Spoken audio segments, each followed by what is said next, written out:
정부 출범까지 오늘로 딱 39일 남았는데 5월 10일 취임식은 어떤 모습일까 벌써 관심이죠.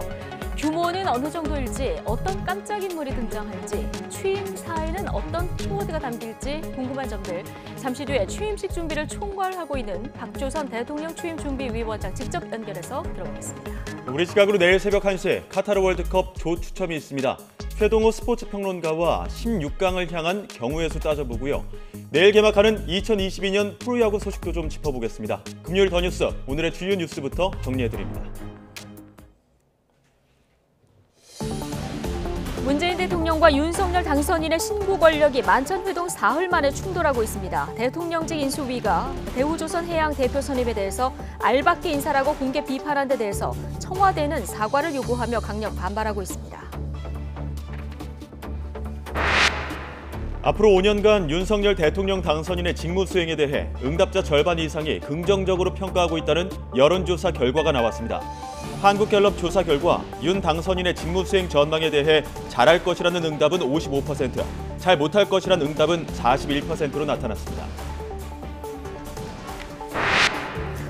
윤석열 대통령 당선인이 미국에 파견하는 한미정책협의 대표단이 모레 미국으로 출국합니다. 당선인 측은 이번 대표단이 전문성을 갖춘 책임 있는 주요 인사들을 만나 실질적인 정책협의가 도출되도록 노력하겠다고 밝혔습니다. 다음 주부터 2주간 사적 모임 허용 인원이 10명으로 늘고 다중이용시설 영업시간은 자정까지 연장됩니다. 정부는 위중증과 사망이 줄고 의료체계가 안정적으로 관리된다면 다음번 방역 조치를 과감히 개편할 것이라고 밝혔습니다. 미국 정부는 북한이 함경북도 풍계리에서 핵실험 준비를 시작한 것으로 판단하고 있다고 CNN이 보도했습니다. 미 국방부는 도발에 대한 군사적 대응 조치로 전략 폭격기 비행이나 연합훈련 강화 등을 검토하고 있다고 CNN은 전했습니다. 최근 우크라이나 내 군사 활동을 축소하겠다고 밝힌 러시아가 여전히 주요 도시들에 대한 공격을 이어가고 있습니다. 미 국방부는 우크라이나에 있는 러시아 병력이 재배치될 가능성이 있으며 전쟁은 당분간 계속될 수 있다고 전망했습니다. 네, 문재인 대통령과 윤석열 당선인의 만찬회동 이후 잠잠하나 싶었던 신경전이 인사권 문제 등을 놓고 다시 불붙었습니다. 네, 집무실 이전 논의 등의 파장이 미칠지 주목되는데요. 인수위 취재기자 연결해보겠습니다. 부장원 기자. 네, 서울 삼청동 인수위원회에 나와 있습니다. 네, 자 어제부터 인사권 문제가 다시 쟁점이 됐는데요. 주고받은 말부터 양쪽 분위기가 좀 심상치 않아요. 그렇습니다. 포문을 먼저 연 건 대통령직 인수위원회였습니다. 최근 산업은행에 대우조선해양 경영진 선임을 놓고 임기 말 알박기 인선이라고 규정하고 나선 겁니다. 특히 모렴치한 처사다, 배우가 의심된다면서 강한 어조로 현 정부를 겨냥했습니다. 이에 청와대는 근거 없는 주장이라면서 강력 반발했는데 그 여지는 오늘도 계속되고 있습니다. 박수현 청와대 국민소통수석은 오늘 아침 TBS 라디오에서 좋은 분위기 속에 인수인계에 합의했는데 찬물을 끼얹었다고 강하게 비판했습니다. 정중한 사과도 요구했는데 들어보겠습니다. 모욕당하는 그런 느낌이었다는 말씀을 드립니다. 인수인계를 하기 위해 노력하는 중인데 이렇게 찬물을 끼얹는 이런 브리핑을 하셨으면, 그리고 청와대가 사실이 아니라고 이렇게 말씀을 드리면 저는 정중하게 사과해야 한다고 생각합니다. 또 코로나 손실보상을 위한 2차 추경 문제를 놓고도 냉기류가 감지됩니다. 인수위가 어제 돌연 2차 추경은 윤석열 정부가 출범한 뒤 추진할 거라고 공식화했는데 현 정부와의 협조에 선을 그은 거로 해석됐습니다. 여기에 김정숙 여사의 옷값 논란과 인수위의 임대차 3법 폐지 축소 방침까지 대립전선이 곳곳으로 확대하는 모습입니다. 강대강 대치가 다시 이어질 거란 해석도 나왔는데 대통령 집무실 이전 협의에도 영향이 있을까요? 일단 양쪽 다 표면적으로는 집무실 이전 논의와는 무관하다. 그리고 정말 문제가 됐으면 이렇게 공개적으로 하지는 않았을 거라는 입장을 유지하고 있는데요. 윤 당선인 측은 이철희 청와대 정무수석과 장제원 당선인 비서실장 사이에도 편안하게 그리고 신뢰감을 갖고 소통이 계속되고 있다고 확대 해석은 경계했습니다. 논의의 물꼬가 막 열린 상황에서 원점으로 되돌아가는 건 서로 부담일 수밖에 없는데요. 일단 집무실 이전과 관련해서 실무 협의가 언제 어떻게 열릴지가 관전 포인트입니다.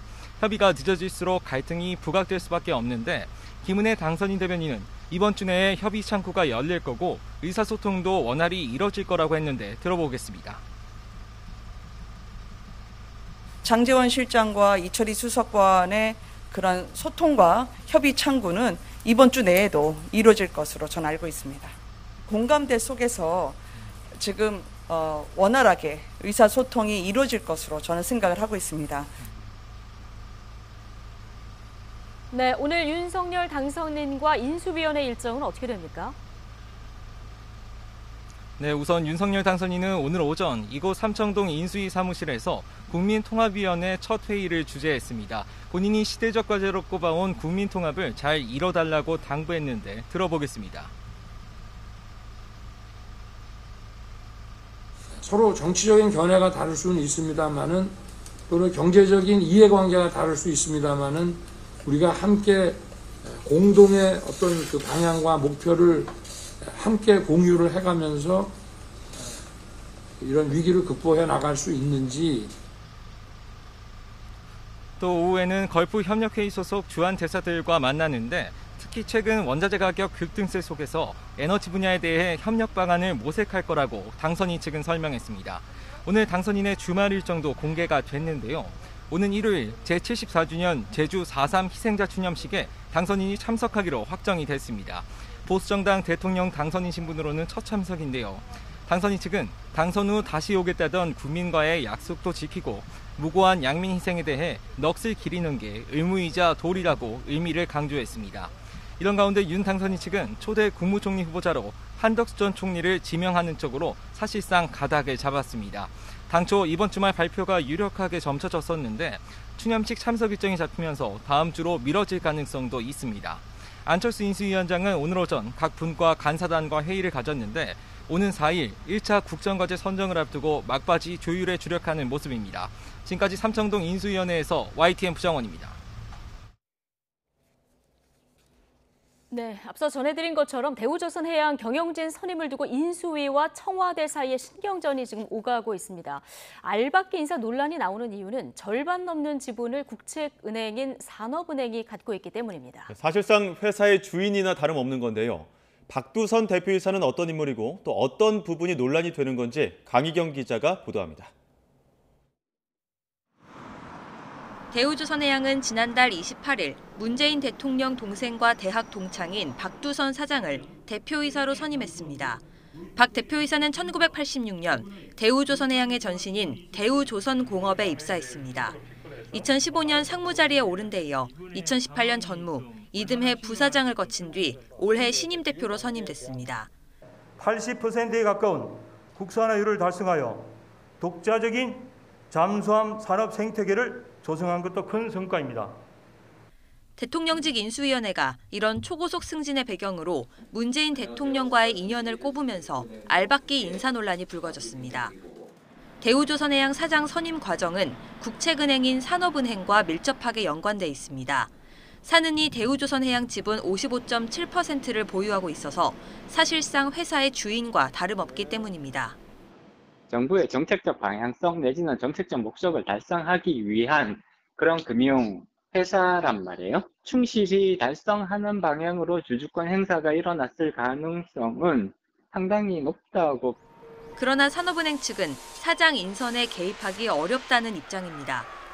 별도 조직인 경영정상화관리위원회에서 결정한 사안인데다 이미 2월 말에 후보 선정을 마친 상황이었다고 설명했습니다. 대우조선 회사와 노조도 박 대표가 36년을 근무했고 요직을 거친 만큼 자격이 충분하다고 주장하고 있어서 인수위의 문제 제기를 둘러싼 논란은 이어질 것으로 보입니다. YTN 강희경입니다. 네, 청와대는 문재인 대통령 부인 김정숙 여사 의전 담당으로 김 여사 지인의 딸이 근무하는 것과 관련해 채용 과정에 문제는 없다고 밝혔습니다. 청와대는 김 여사와 친분이 있는 디자이너 딸이 청와대에 근무한다는 일부 언론 보도에 대해서 해당 직원이 특정인의 딸인지는 밝힐 수 없지만 자리에 맞는 채용 과정을 거쳤기 때문에 문제가 없다고 밝혔습니다.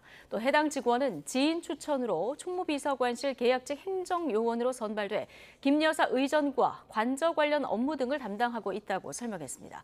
앞서 한 언론은 문 대통령의 당선 전부터 김 여사가 단골로 찾던 유명 디자이너 A씨의 딸이 청와대 직원으로 채용돼 대통령 부부의 의상을 담당했다며 특혜 채용 의혹을 제기했습니다. 앞으로 5년 동안 윤석열 당선인 직무 수행에 대해 응답자 절반 이상이 긍정적으로 평가한다는 여론조사 결과가 나왔습니다. 한국갤럽이 전국 성인 1,001명을 대상으로 지난 29일부터 사흘 동안 윤석열 당선인의 직무 수행 전망에 대해 물어본 결과 응답자의 55%가 잘할 것, 41%가 잘 못할 것이라고 답했습니다. 한 주 전 같은 조사 결과와 큰 차이가 없는데 이명박 대통령부터 문재인 대통령까지 전 대통령들이 당선인 시절 긍정적인 전망이 70% 후반에서 80% 후반을 기록했던 것과 비교하면 낮은 수치입니다. 정당 지지도는 국민의힘과 더불어민주당이 36%로 같은 비율을 보였는데 지난주보다 양당 지지율이 모두 소폭 줄어들었습니다. 이어 정의당이 5%, 국민의힘과 합당 논의가 진행 중인 국민의당이 4%로 뒤를 이었습니다.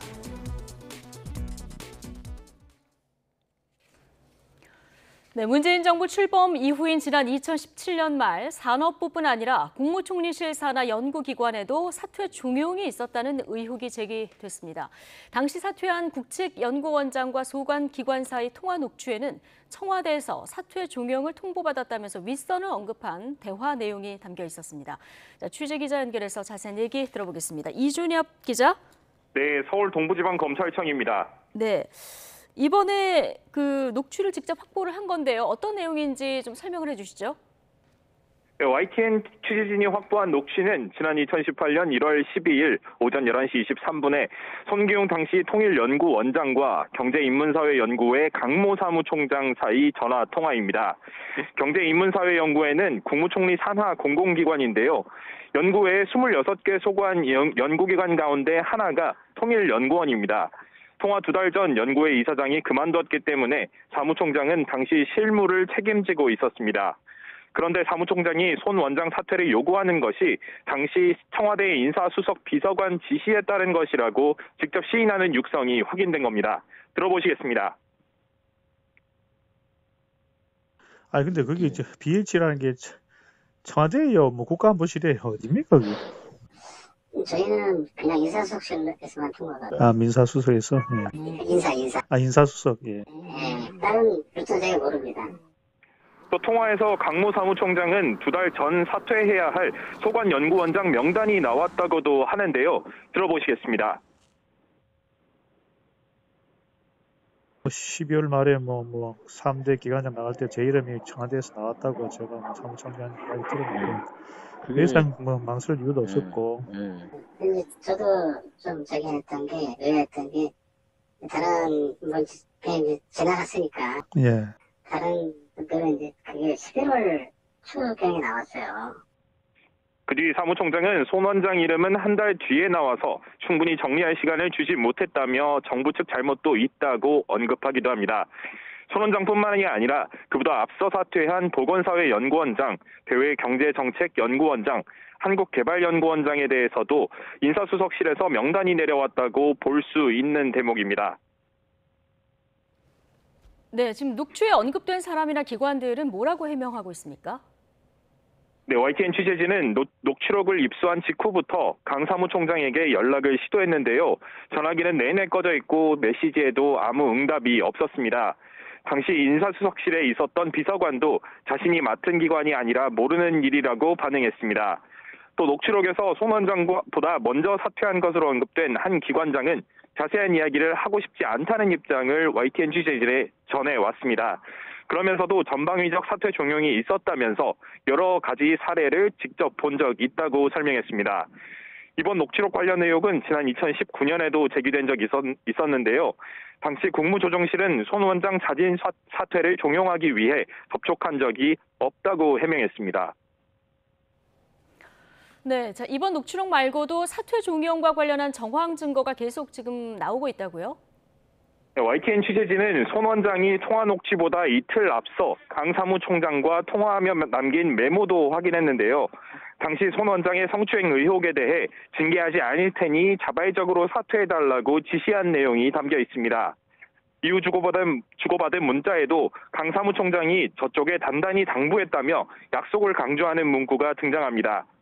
손 원장은 지난 2019년 10월 서울 동부지검 요청으로 퇴임 경과에 대한 의견서를 제출하기도 했는데요.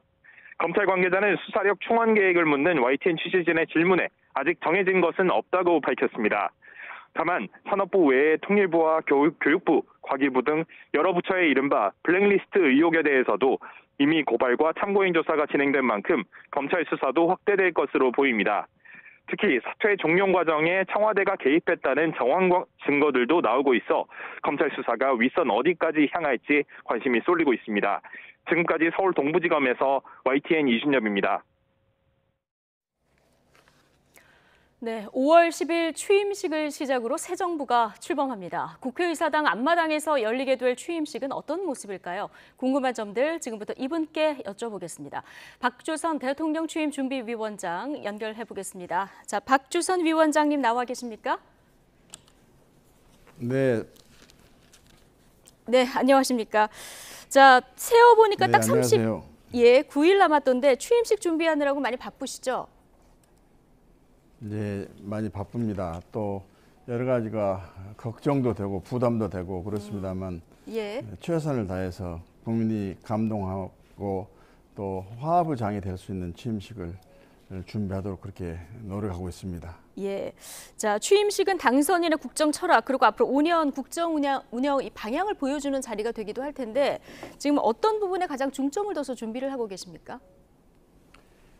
우선 윤석열 당선인께서는 후보 시절부터 지금까지 국민의 뜻을 겸손히 받드는 정부로 국정 방향을 정하고 그동안 주창해 오셨던 공정과 상식, 정의와 법치, 국민 통합과 화해의 기조와 맥락 속에서 현재의 문제점을 시정하고 미래에 대한 비전과 꿈을 제시하는 그런 내용이 취임사에 담겨질 것으로 저희들은 생각하고 그에 맞춰서 각 분야 16분들이 취임사 집필을 지금 하고 있습니다. 예.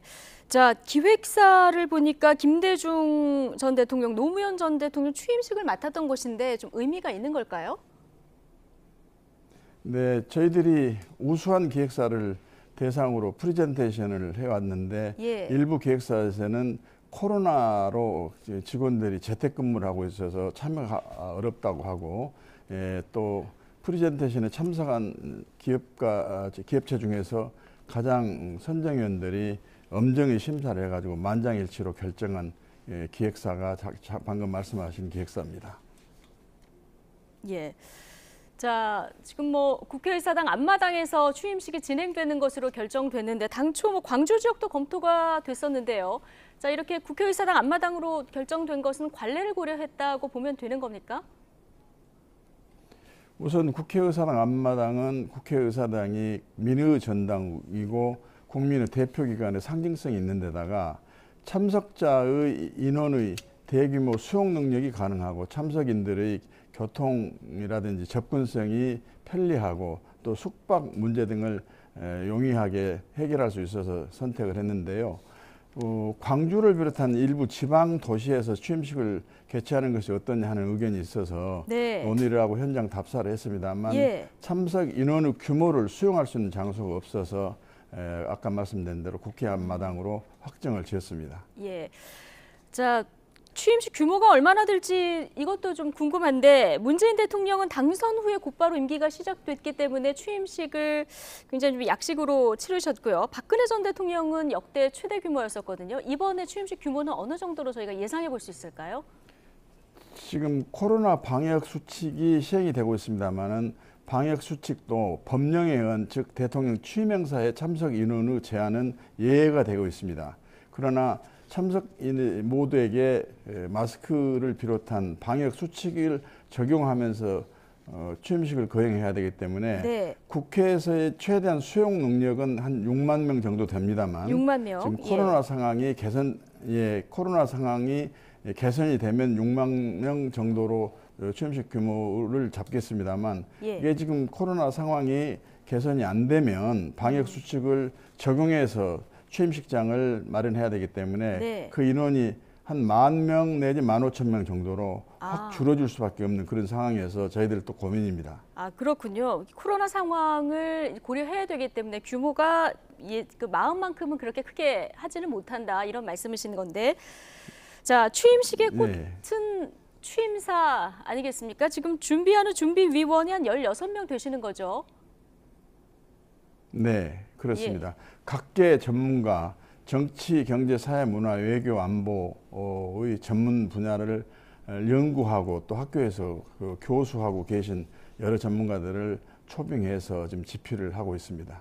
예, 자, 여기에 담길 국정 철학이 어떤 단어, 어떤 키워드로 표출될까? 이 부분 굉장히 관심인데 어느 정도 윤곽이 나왔습니까?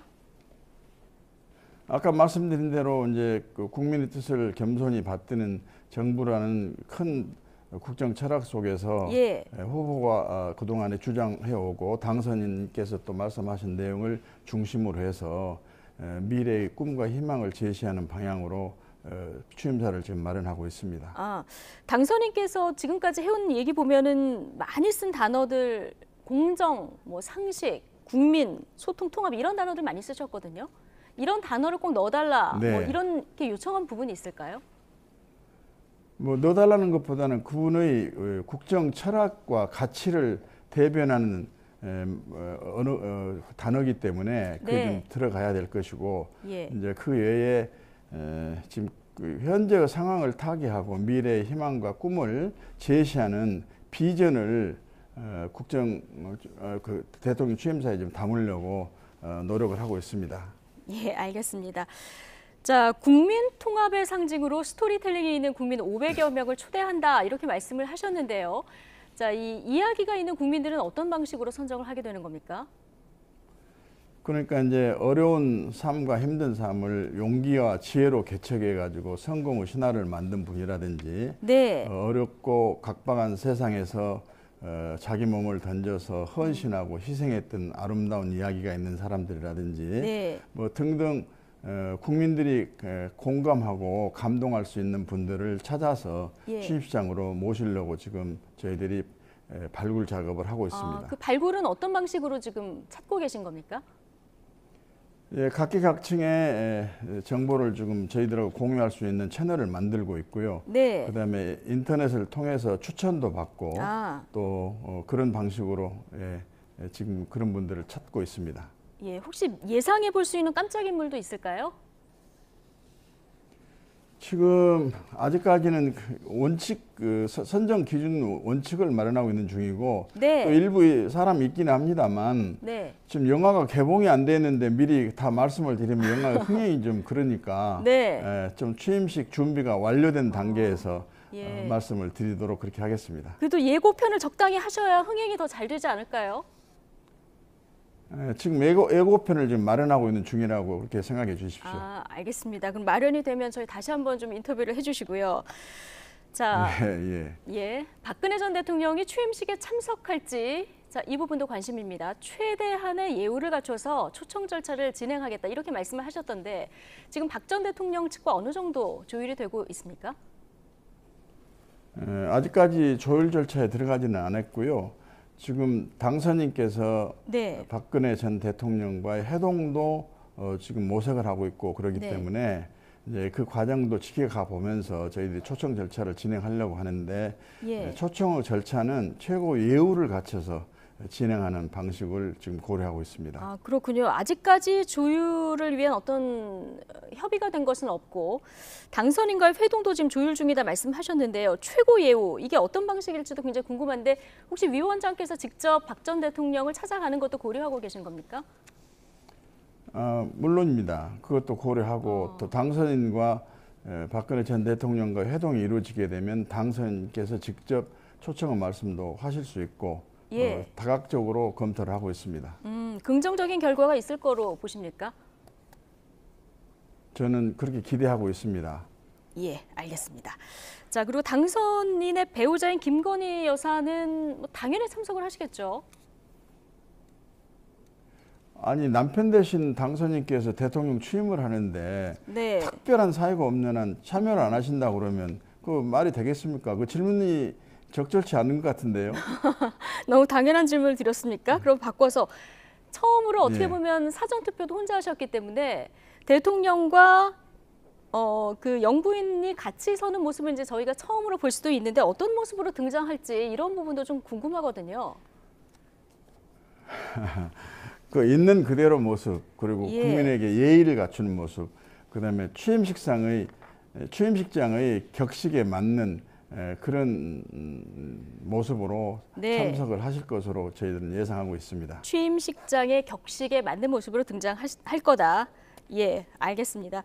자, 취임식 이후에 당선인이 이제 직무를 보고 머무르게 될 공간 이게 어떻게 정리되고 있는지 이 부분도 좀 보겠습니다. 당초의 인수위의 구상은 취임식 직후에 집무실은 국방부 청사 그리고 관저는 한남동 공관촌으로 간다 이렇게 이제 구상을 했는데 지금 당장 첫날부터 실현하기는 사실상 좀 어려워진 상황 아니겠습니까? 초반 집무실하고 관저는 지금 어떻게 정리가 돼가고 있습니까?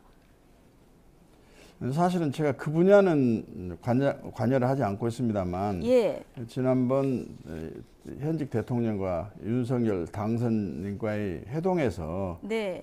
집무실을 국방부 청사로 옮기는 것에 대해서 현 정부에서 할 수 있는 일은 최대한 예. 협조를 하겠다는 문 대통령의 말씀도 계셨고 예. 하기 때문에 될 수 있으면 시간이 촉박하긴 합니다만 차질 없이 순조롭게 대통령 집무실이 용산으로 이전이 되고 취임과 동시에 집무실에서 국정을 시작하기를 저희들은 소망을 하고 있고 기대를 하고 있습니다. 예. 그런데 지금 인사권 갈등이 또 불거지면서 예비비 집행이 조금 더 어려워지는 거 아니냐 이런 얘기도 나오고 있는 이런 상황이라서요. 만약에 첫날에 그 구상대로 안 된다고 하면은 지금 인수위 업무를 보고 있는 그 통이동에서 직무를 보실 가능성도 여전히 있는 겁니까? 지금 현재 상태로는 용산으로 집무실 이용이 계획대로 예. 마무리가 되지 않으면 통이동 집무실을 사용하는 것을 고려하고 있는 것으로 알고 있습니다. 그러나 집무실 이전의 이전의 문제를 현 정부가 협조하지 않으면 불가능한 것이고 또 현 대통령께서도 차기 정부를 위해서 협조하시겠다는 말씀하셨기 때문에 무슨 인사 알박기 우는 이런 문제로 가지고 감정적으로 대응할 일은 아니고 또 그러지도 않을 것이다. 저는 그렇게 기대를 합니다. 별도의 문제로 접근을 해야 된다. 자, 이런 말씀이시고요. 네, 네 그렇습니다. 자, 용산 집무실 반대 청와대 청원이 50만 명을 넘었더라고요. 그리고 최근 여론에서 보면은 당선인에 대한 기대치가 조금 낮게 나오고 있는데 그 원인으로 지금 집무실 문제가 좀 꼽히기도 하거든요. 근데 이 문제를 너무 이제 고집하다 보면은 정부 초기, 새 정부 초기에 국정 동력을 좀 떨어뜨릴 가능성이 있지 않을까 이런 우려도 나오는데 어떻게 보십니까?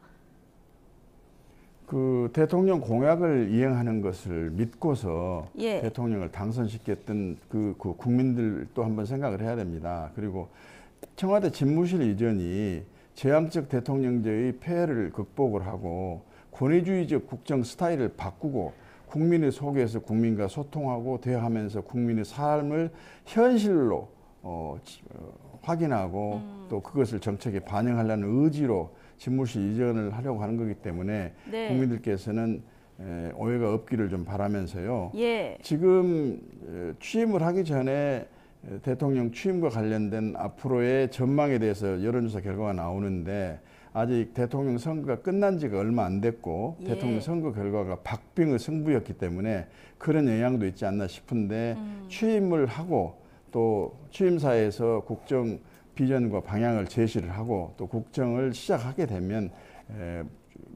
윤석열 정부에 대한 기대치가 높아지고 또 지지율도 높아갈 것이다. 저는 그렇게 기대를 합니다.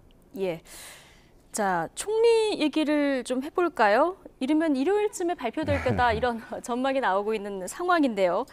일단 오늘 윤석열 당선인은 아직 후보자 중에서 어떤 분도 만난 분은 없다. 자, 이렇게 지금 열려있는 상황인 것처럼 말씀을 하셨는데 윤석열 정부의 초대 국무총리 어떤 자질과 역량을 갖춘 분이어야 된다고 보십니까? 일반적으로 말씀드리면 대통령의 명을 받아서 내각을 총괄해야 되기 때문에 총리 후보자는 국정 전반에 높은 식견을 가지고 경륜을 갖추면서도 지금 여소야대 전국에서의 원만한 대국회 관계가 설정되고 또 운영이 될 수 있도록 화합형, 통합형 그런 총리가 되시면 더 좋지 않겠는가 이렇게 저는 개인적인 소견을 가지고 있습니다. 지금 경제형의 방점을 찍힌다 이런 보도들이 많이 나오는데 화합이나 통합형 인선이 있는 것이 더 좋지 않겠느냐 이렇게 보시는군요.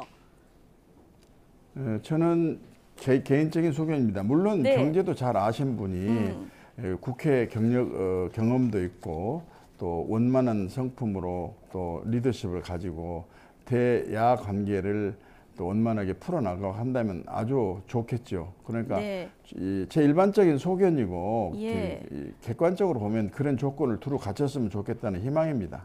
네, 위원장님도 지금 후보군에 계속 이름을 올리고 계신데 혹시 지명이 되면 기꺼이 받아들이실 겁니까? 윤석열 정부 성공을 위해서는 국민의 도리상 미랄의 역할이라도 해야 한다고 생각을 하고 있습니다만 저 같은 사람은 많이 부족한데 언론에서 후보로서 거명을 해주셔서 고맙긴 합니다. 그러나 모든 것을 다 비우고 취임식 준비 업무에 최선을 좀 다하고 있다 이렇게만 말씀드리겠습니다. 모든 것을 비우고 취임식 준비 위원장으로서 역할에 충실하겠다. 네, 원론적인 말씀 해주셨는데요. 뭐 일요일 발표를 좀 지켜보도록 하고요. 자, 위원장님 검찰 출신으로 요직을 두루 경험도 하셨고 또 4번 구속됐다가 4번 모두 무죄를 선고받는 이력도 있으십니다. 검찰과 뭐 인연도 있고 악연도 있다 이렇게 얘기할 수 있을 것 같은데 최근 정치권에서 검찰 개혁 문제가 다시 불이 붙었거든요. 이 방향과 관련해서 여러 가지 그 2가지의 시선이 존재하고 있는데 이거 어떻게 해야 된다고 보십니까? 제가 4번 구속에 4번 무죄를 받으면서 오뚜기 또 불사조라는 별칭도 얻었습니다만 지금은 이렇게 번질하게 이렇게 인터뷰도 하고 있습니다만 그 과정에서 겪었던 저희 참담한 심경이라든지 정신적 물질적 피해는 이루 헤아릴 수도 없고 말씀드리기도 어렵습니다. 저와 같은 제2의 박주선이 나오지 않도록 검찰권을 행사하고 검찰이 운영되도록 하는 것이 검찰 개혁의 시작이자 또는 목표라고 저는 그렇게 생각합니다. 예, 알겠습니다. 마지막 질문 짧게 드리겠습니다. 이제 취임 이후 여소야대 전국을 맞이하게 되기 때문에 어느 때보다 정말 협치가 상당히 중요한 그런 시점입니다. 5월 10일 취임식을 시작으로 이제 첫 발을 내디뎌야 되는데 어떤 당부 말씀 해주시겠습니까? 우리 윤석열 정부는 국민의 선택에 의해서 출발한 정부이기 때문에 또 이 정부는 주권자인 국민의 위임을 받아서 국정을 운영하는 거기 때문에 국민들이 하나가 되고 또 국민이 전폭적으로 지원과 협력을 해야만이 성공한 정부가 되고 그 성공한 정부의 열매는 우리 국민에게 돌아간 거기 때문에 국민들께서도 윤석열 정부가 성공할 수 있도록 적극적인 협력과 협조를 해주셨으면 하는 바람입니다. 또 그렇게 해주셔야 한다고 생각합니다. 알겠습니다. 오늘 여기까지 듣겠습니다. 박주선 대통령 취임 준비위원장과 이야기 나눠봤습니다. 오늘 고맙습니다. 감사합니다.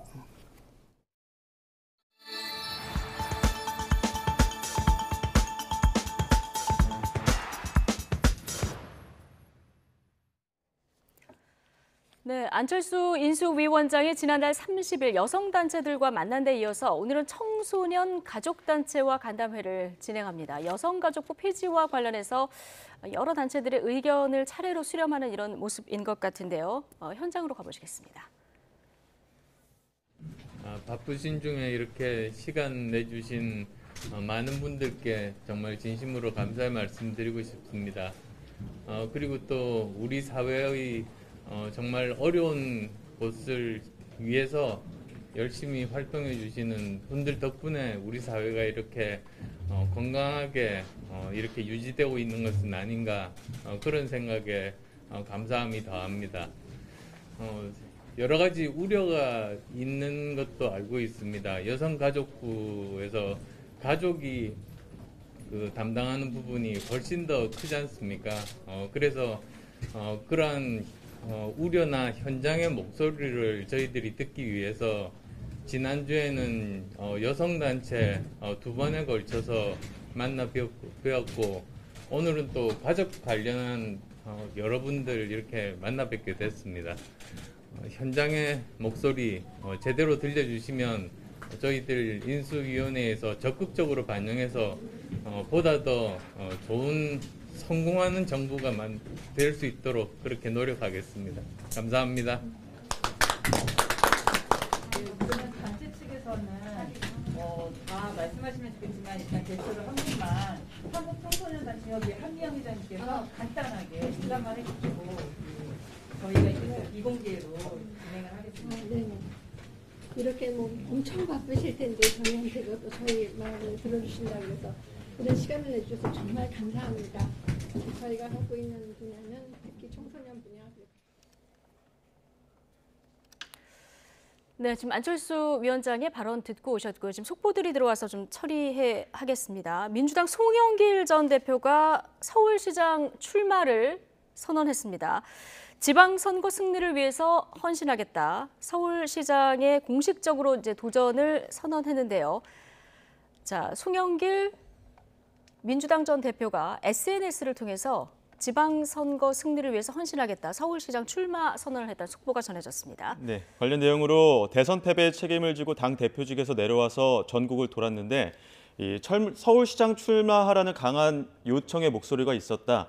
이런 목소리 때문에 지방선거 승리를 위해 헌신하겠다. 그리고 서울시장 도전을 선언했다는 내용이 송영길 전 대표 SNS에 올라온 글입니다. 네, 송영길 전 대표의 서울시장 출마 관련해서 당내에서 지금 여러 가지 목소리들이 나오고 있는데요. 관련 내용은 저희가 더 뉴스 2부 시간에 전국 대답에서 조금 다뤄보도록 하겠습니다. 속보가 또 한 가지 들어왔는데요. 오늘 오후 1시 36분쯤 경남 사천시 정동면 고읍리에서 발생한 사고인데요. 공군 훈련용 전투기와 헬리콥터가 충돌한 것으로 추정되는 이런 사고가 일어났습니다. 예, 지금 정확한 인명 피해는 조사 중입니다만 제보된 영상으로는 낙하산 2대가 관측됐다는 지금 소식이 들어와 있습니다. 정확한 추락 원인은 조사 중이고요. 현재 소방 차량 14대 그리고 인원 35명, 소방헬기 2대가 출동을 지시받고 현장을 수습하는 중이라는 속보입니다. 네, 현장에서 소식이 들어오는 대로 저희가 정리해서 다시 전해드리도록 하겠습니다.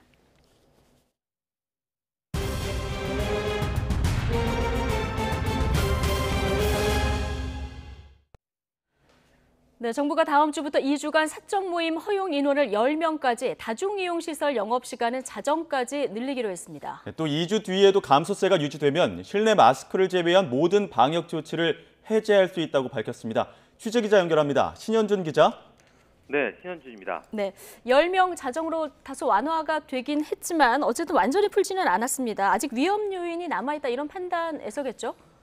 네, 새로운 거리두기는 다음 주 월요일, 즉 4일부터 17일까지 2주 동안 적용합니다. 사적 모임은 현재 8명에서 10명까지로, 식당과 유흥시설의 영업시간은 현재 밤 11시에서 자정까지로 각각 완화합니다. 행사와 집회, 종교시설 등에 적용하는 방역수칙은 그대로 유지됩니다. 따라서 행사와 집회는 백신 접종 여부와 관계없이 299명까지, 정규 종교활동 역시 299명까지 가능합니다. 정부는 지난 2월 19일 이후 계속 거리두기를 완화해 왔는데요. 이번이 4번째 완화 조치입니다. 방역당국은 오미크론 대유행이 정점을 지나 감소세지만 사망이나 위중증 환자의 증가세가 여전하고 스텔스 오미크론의 우세종화 등 위험 요인이 남아있어 거리두기를 부분적으로 완화했다고 설명했습니다. 하지만 앞으로 2주 뒤 유행이 확연히 감소세로 전환되고 위중증 환자와 의료체계가 안정적인 수준을 보이면 실내 마스크 착용 등 핵심 수칙을 뺀 모든 방역 조치 해제를 검토할 계획이라고 강조했습니다. 영업시간이나 모임 행사의 인원 제한이 모두 풀리는 셈입니다. 이와 관련해 방역당국은 다음 주부터 사회적 거리두기를 완화해도 확진자 규모에는 큰 영향이 없을 것으로 내다봤습니다.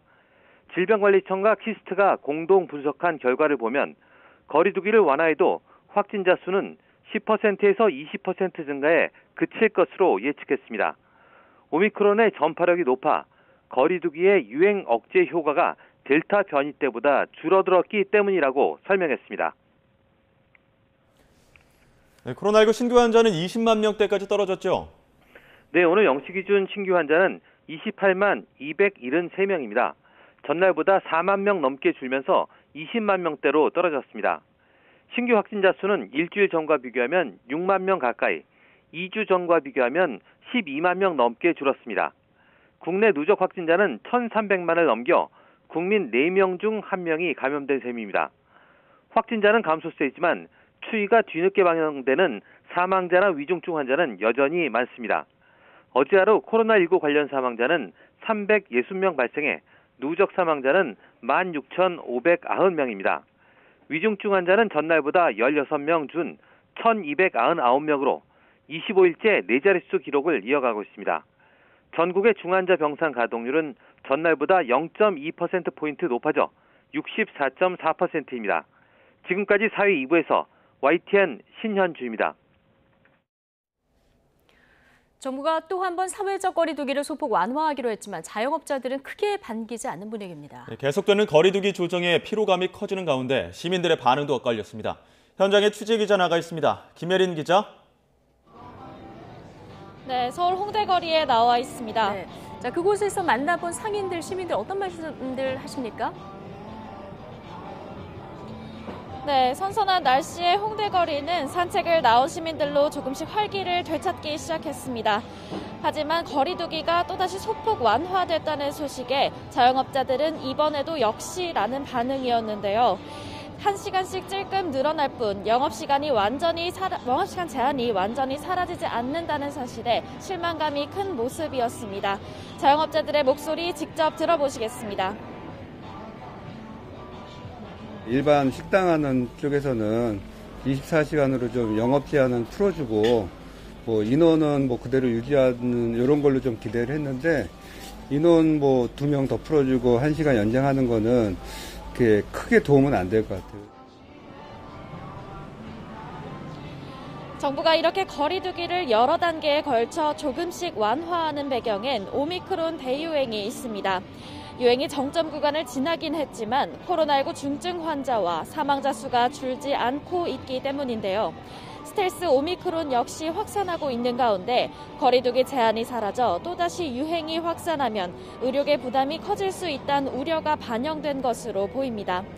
거리두기 소폭 완화를 두고 시민들의 반응은 엇갈립니다. 거리두기 제한이 완화되면 방역 긴장감이 사라질 수 있다는 우려 섞인 목소리가 나왔습니다. 새로운 오미크론 변이가 확산하고 있다면서도 방역 수칙을 완화하는 당국의 메시지가 일관성이 없다는 지적입니다. 반면 거리두기 제한이 더는 의미가 없어 보인다면서 자영업자들을 위해서라도 영업 제한을 없애야 한다는 의견도 있었습니다. 또 날씨가 풀린 가운데 일상 회복에 대한 기대감을 드러내는 시민들이 많았습니다. 하지만 시민 대부분은 반복되는 거리두기 조정에 피로감을 느낀 나머지 심드렁한 반응을 보였습니다. 지금까지 서울 홍대거리에서 YTN 김혜린입니다. 네, 코로나19 관련 궁금증들 유병욱 순천해양대 서울병원 가정의학과 교수와 짚어보겠습니다. 교수님 어서 오십시오. 예, 새로운 거리두기 조정안이 나왔는데요. 10명까지 이제 모일 수 있고 자정까지로 연장이 됐습니다. 완전히 풀기까지 한 번 더 이제 단계를 둔 거죠. 사실 이제 2주간 시행을 하고 그 이후에는 완전히 풀 수도 있겠다고 했는데요. 네. 여기 변수가 하나 있는 게 그 확진자 수를 지금 우리가 많이 찾아낼 수 있었던 거는 3월 14일부터 시작되었던 전문가용 신속 항원 검사 양성 판정을 우리가 양성으로 둔 것이죠. 네. 그게 4월 10일 일요일이면 끝납니다. 그다음부터 이제 PCR-만 양성 판정으로 확정이 되는데요. 예. 그렇게 되면 현재 이제 제가 볼 때는 이제 4일마다 100만 명씩 들어가는 속도에서 7일마다 100만 명씩 늘어나는 속도로 점차 줄어들 겁니다. 예. 근데 그 시점부터는 이제 갑자기 뚝 떨어지겠죠. 그럼 그렇게 되면은 마치 사적 모임을 완화했는데도 확진자가 적어 보이는 착시 현상이 발생할 겁니다. 예. 그리고 아까 우리가 계산하는 거 보면 10에서 20% 늘겠다고 했지만 실질적으로 거리두기 완화해도. 네. 예. 근데 신속항원 검사를 더 이상 우리가 인정하지 않고 PCR 검사로만 양성 판정을 하게 되면은 갑자기 뚝 떨어져 보이는 착시 현상이 나타날 수 있거든요. 이게 4월 10일에 끝나니까요. 네. 그래서 사실 이제 2주간 시작하는 게 그 중간에 걸쳐 있는데 아마 2주 후에 가감히 배편해서 열겠다 하지만은 아마도 5월 달까지는 제 개인적 생각에는 10명 12시는 4월 2주 하고 2주 정도 더 진행한 이후에 예. 그 다음에는 이제 실외 마스크에 대한 해제, 실내는 계속하고 나머지는 아마 영업시간하고 인원 제한을 다 풀 가능성이 높습니다. 예. 그렇군요. 저희가 지금 일일 확진자 수 매일 지금 보도를 해드리고 있습니다만 차이가 굉장히 많이 나거든요. 주말 휴가 외에도 이렇게 요일별로 차이가 굉장히 많이 나는 이유는 어디에 있을까요? 이 부분은 제가 분석을 해봤는데요. 신속항원 검사를 하는 경우에는 각 병의원에서 진행을 하고 그게 취합해서 그것이 다시 시도 보건 통계로 들어오는데 시간이 걸립니다. 그래서 제가 항상 말씀드리는 수요일, 목요일쯤 되면은 그 건수가 한꺼번에 나오거든요. 예. 그래도 우리 61만 명 나왔을 때도 수요일, 목요일이었고 또 예전에 한번 44만 명이라 했다가 40만 명을 발표했던 것도 전날 게 넘어오면서 그랬기 때문에 실질적으로 오늘 나온 숫자가 현재 우리나라의 상황이라고 봅니다. 그래서 오르락내리락 하는 거는 그 신속항원 검사에 대한 신고에 대한 행정적 차이일 뿐이고 평균을 봤을 때 이미 이제 30만 명대 초반으로 내려오고 있는 정점의 3분의 2를 지나서 터널 밖으로 나가려 그런 시점인 것 같습니다. 예. 자, 확진자들이 많다 보니까 지금 후유증에 관심이 굉장히 커지는 이런 상황인데요. 자, 교수님도 이제 진료를 하실 텐데 그 확진자 중에서 얼마나 많은 분들이 이런 후유증을 호소하고 계시고 또 얼마나 오랜 기간 동안 지속이 되는지 이 부분 좀 궁금한데요. 우선은 가장 최장까지 호소했던 분은 1년 9개월까지 호소한 분이 있는 연구 결과가 있고요. 일반적으로 이 롱 코비드라 아직 정의가 정확하진 않지만 격리 해제 후 3주 이상 지속되는 만성 기침 또는 가슴 답답함, 그 이후에 피로감, 그리고 가슴 통증, 기억력 감퇴 등이 나타난다고 하는데 실질적으로 젊은 층에서는 한 20% 정도 하지만 50, 60대 넘어가면서는 거의 79%, 80%까지 5분 중에 4분 정도가 작든 크든 후유증을 호소하고 계십니다. 뭐 브레인 포그라고 해서 인지 능력 저하 뭐 이런 후유증들도 있는데 후유증의 종류에 또 특이할 만한 것들은 어떤 것들이 있는지 그리고 후유증 후에 병원을 찾아야 되는 증상들은 어떤 게 있을까요? 우선 가장 큰 게 바로 장기침입니다. 장기침이 발생하는 이유는 오미크론 변이의 특성은 이 상부호흡기 감염을 많이 일으키는데요. 그러면은 이게 피부 보면은 피부나 입술 보면 이렇게 불어텄다가 상처 났다가 회복하잖아요. 그때 시간이 걸린 것처럼 이 상부호흡기 기도라든지 기관지의 상피세포가 손상을 받았다가 회복하는데 2주에서 8주 정도 걸리거든요. 장기침이 계속 납니다. 근데 장기침이 이 3주 이상 지속된다 그럴 때는 가까운 병의원에 가서 폐사진 찍어보시면 좋고요. 브레인 포그 같은 경우는 여러 가지 시도가 있는데 확실히 아직 치료법은 나와 있지 않습니다. 지속적으로 한다고 하면 신경과 등을 한번 방문하시면 좋을 것 같습니다. 이게 코로나 확진자 중에서 미각 후각이 좀 마비됐다 돌아오신 분들이 있잖아요. 이렇게 미각 후각이 상실된 경험을 하신 분들이 뇌와 관련한 어떤 후유증이 좀 있을 가능성이 있을까요? 가능성은 충분히 있습니다. 왜냐하면 우리 시각, 후각, 미각은 바로 뇌랑 직접 연결되어 있는 신경이거든요. 실제로 그 바이러스가 염증 물질을 만들고 그것이 우리가 후각을 직접 맞게 하는 이 코뿐만 아니라 신경절에 염증을 일으키기 때문에 장기간으로 간다는 것입니다. 그래서 일각에서는 아주 매운 음식이라든지 신음식을 먹어서 자극한다고 하는데 결국은 이게 시간이 필요하고요.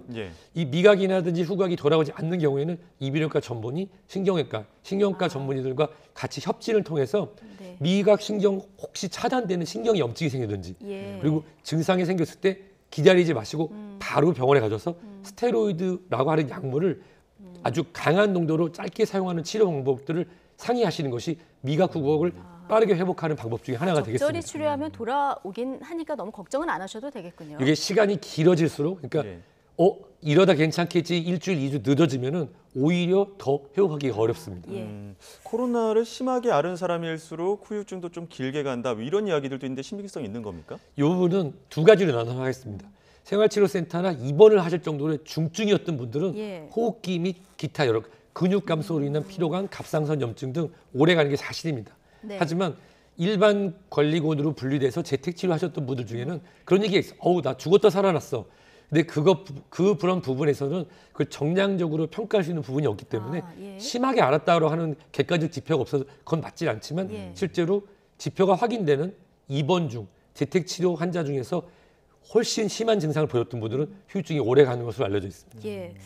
자, 이런 가운데 미국 월스트리트 저널에 이런 보도가 나왔습니다. 코로나가 풍토병으로 굳어지는 엔데믹으로 갈 수 있는 첫 번째 나라가 한국이 될 것이다. 어떤 근거에서 이런 분석이 나온 겁니까? 이 이야기는 두 가지를 설명을 드릴 수 있는데요. 첫 번째로는 팬데믹, 즉 전 세계적 유행을 가장 먼저 극복한 나라가 대한민국이 될 거다라고 하는 얘기고요. 이 부분은 사실 현재 오미크론 대한민국은 기존에 2019년부터 해서 불과 얼마 전까지 100만 명 미만의 양성 판정 확진자 국가였습니다. 그러다가 결국 오미크론이라고 하는 것은 어떻게 보면 사회적 거리로 막을 수 있는 부분이 아니거든요. 즉 갑자기 늘어나면서 자연 면역과 예방 접종으로 인한 획득 면역이 같이 나타나기 때문에 그래서 일찍 탈출할 수 있을 걸로 보는 것입니다. 두 번째는 뭐냐면 이 기사를 제가 보고 관련된 걸 좀 찾아봤는데 100% 맞지 않는 게 풍토병 전환 사례다. 이 얘기는 한국에서는 마치 계속 풍토병이 생기는 것처럼 시청자 여러분이나 글로 보시는 분들 오해할 수 있는데 그런 얘기는 아니고요. 이 부분은 가장 먼저 전 세계 유행에서 탈출하는 국가가 한국이 될 것이고 그것은 추적 관찰과 검진을 통한 정확한 숫자와 통계를 갖고 있다는 신뢰.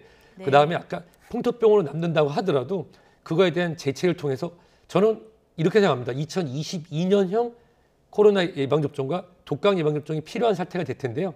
그렇게 되면은 그때서야 비로소 우리가 독감과 더불어서 사스 코로나2라고 하는 것에 2022년도형 예방접종을 맞으면서 슬기롭게 넘어갈 수 있는 아마 세계 첫 번째 국가가 될 것 같습니다. 알겠습니다. 오늘 교수님 말씀 여기까지 듣겠습니다. 유병욱 순천향대 서울병원 가정의학과 교수였습니다. 고맙습니다.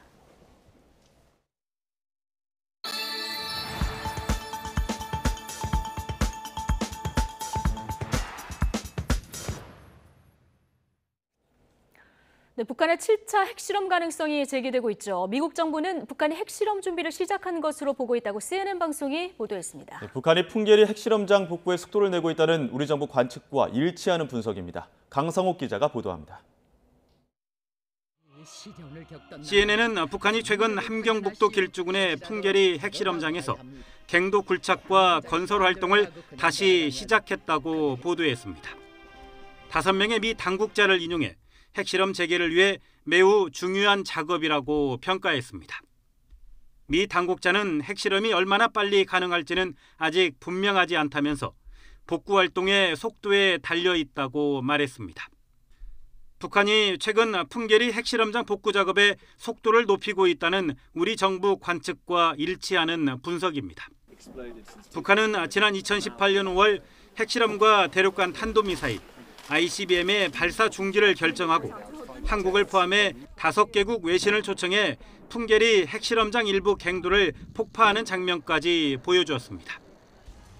하지만 북한은 올해 들어 잇따라 탄도미사일 시험 발사에 나선 데 이어 지난달 24일에는 ICBM 시험 발사까지 재개했습니다. 미 국가정보국 DNI는 지난달 7일 공개한 연례 위협평가 보고서에서 북한이 올해 핵실험을 재개할 가능성이 있다고 전망했습니다. 제이크 설리번 미 국가안보보좌관은 북한이 조만간 추가 도발에 나설 수 있다며 ICBM의 추가 발사 가능성을 언급하기도 했습니다. 이와 관련해 미 국방부는 군사적 대응 조치로 전략 폭격기 비행이나 전함 항해와 훈련 강화 등을 검토하고 있다고 CNN은 보도했습니다. 이와 관련해 한국과 일본은 미국과 협의 중에 있으며 결정이 이루어진다면 무력 시위가 될 수도 있다고 CNN은 전했습니다. 우리 국방부는 최근 국회 국방위에서 북한이 ICBM 도발을 다시 감행할 경우 미 전략자산의 한반도 전개를 포함해 한미가 공동으로 강력히 대응할 계획이라고 보고하기도 했습니다. YTN 강소목입니다.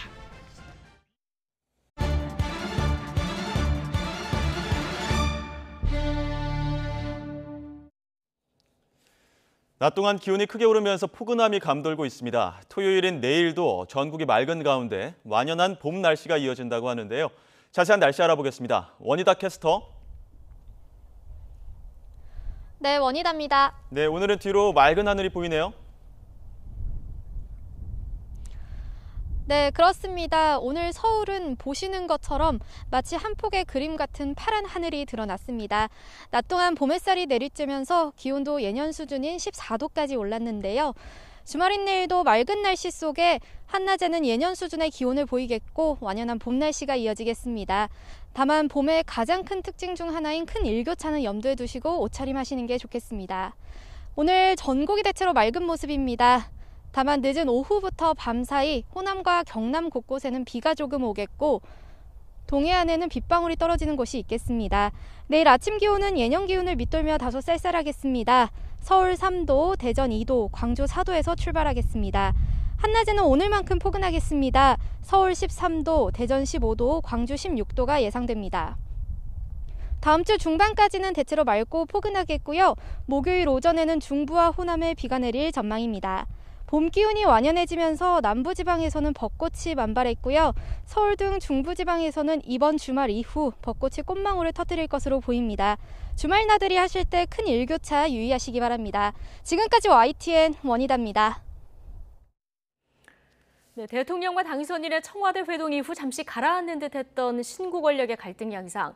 대우조선해양 대표 선임 문제를 고리로 다시 불거지고 있습니다. 양측에서 무렴치, 무욕적, 날선 단어들이 오가고 있습니다. 영부인 옵갑 공방 역시 김정숙 여사와 친분이 있는 디자이너의 딸이 청와대에 근무하는 것을 두고 특혜냐 아니냐 2라운드에 접어든 모습인데요. 잠시 뒤 전국 대담에서 다뤄보겠습니다. 더 뉴스 2부로 돌아오겠습니다.